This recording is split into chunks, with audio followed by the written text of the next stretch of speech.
चलो, तो अब हम लोग पढ़ेंगे मेटलर्जी ऑफ सिल्वर। हेडिंग डालिए आप, मेटलर्जी ऑफ सिल्वर।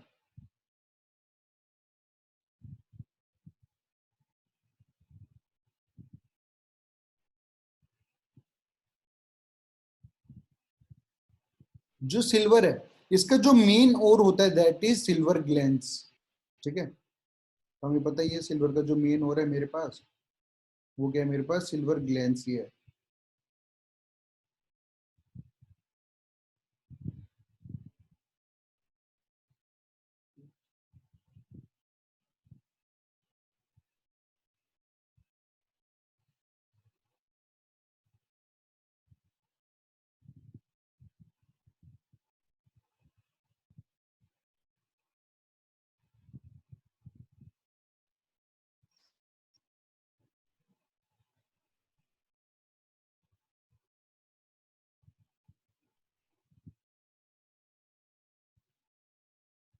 ये आपके पास जो है न्यू लेक्चर है, ठीक है, उसी के आगे हम लोग पढ़ रहे हैं। दैट इज जो मेन ओर है मेरे पास,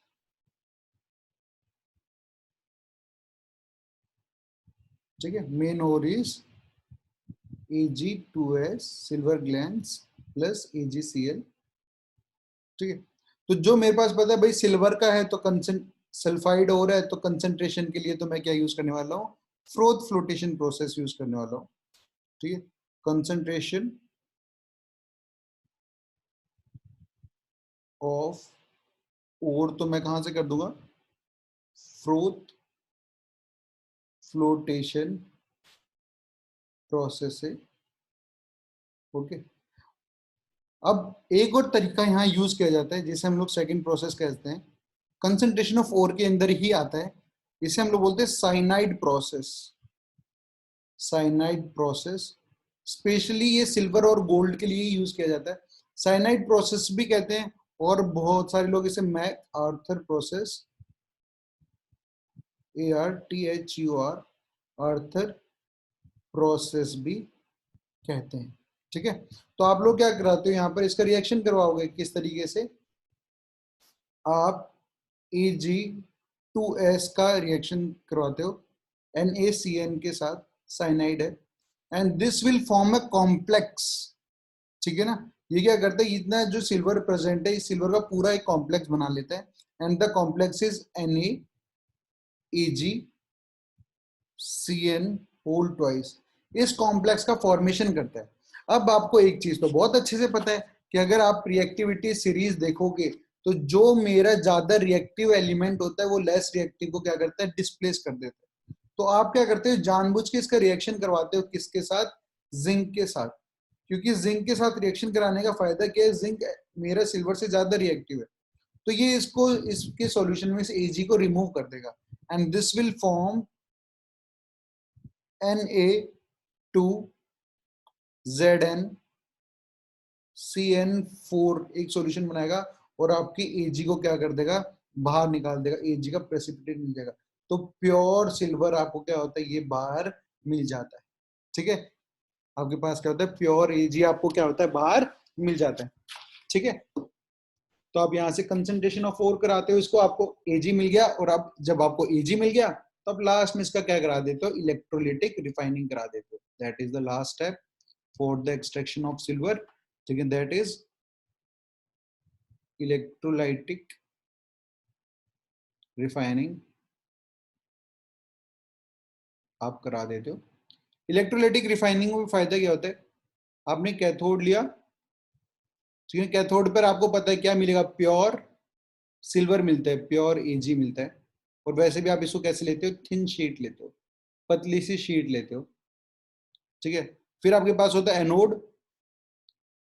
एनोड कैसे होती है, आपके पास इम्प्योर सिल्वर लेते हो आप, Ag लेते हो उसके ऊपर, ठीक है ना, और वो कैसी होती है, थिक शीट होती है, मोटी सी शीट होती है, ताकि सॉल्यूशन के अंदर एनोड से तो सॉल्यूशन में आता है, फिर सॉल्यूशन से कैथोड पर डिपॉजिट हो जाता है। जो आप इलेक्ट्रोलाइट लेते हो that is also should be of silver, और आप क्या लेते हो, AgNO3 का एक इलेक्ट्रोलिटिक सॉल्यूशन ले लेते हो।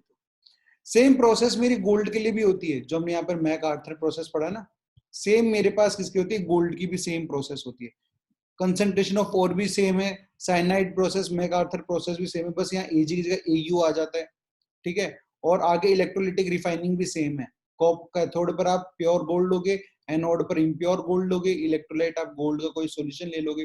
तो अगर मैं आपको लिख के दिखाऊं गोल्ड के लिए मैकआर्थर प्रोसेस को, it will be AuCl3 plus NaCN, and it will form a solution that is Na3AuCN whole 4. It is a complex compound plus NaCl, and this complex compound will react with zinc because zinc is more reactive than Au, that is gold. So it will displace all the gold from its solution. So it will form Na2ZnCN4 plus the precipitate of gold. मुझे gold यहां से मिल गया। अब जो ये gold मिल गया, मैं इसको क्या करा दूंगा, इलेक्ट्रोलाइटिक रिफाइनिंग करा दूंगा, ठीक है ना। इसके मैं क्या कराऊंगा फर्दर, इसकी मैं इलेक्ट्रोलाइटिक रिफाइनिंग करा दूंगा इस तरह से कि कैथोड पर तो मैं प्योर गोल्ड ले लूंगा, एनोड पर मैं क्या करूंगा, इम्प्योर गोल्ड लूंगा, इलेक्ट्रोलाइटिक सॉल्यूशन लूंगा, और मेरे को पता है क्या होने वाला है, दो रोड्स लेंगे, एक एनोड एक कैथोड, एनोड से इम्प्योर गोल्ड मेरा सॉल्यूशन में आएगा, और इस सॉल्यूशन से प्योर गोल्ड जाके मेरा कैथोड पर डिपॉजिट हो जाएगा, ठीक है। तो बस ये भी अपना ये चैप्टर भी समाप्त होता है, पूरा चैप्टर अपना खत्म हो गया। होपफुली आप एक बार इसको रिवाइज करिएगा, सारे नोट्स को, एनसीईआरटी के क्वेश्चंस लगाएगा, जो फिर आपको डाउट आएगा वो आप मुझसे पूछ सकते हैं, ठीक है।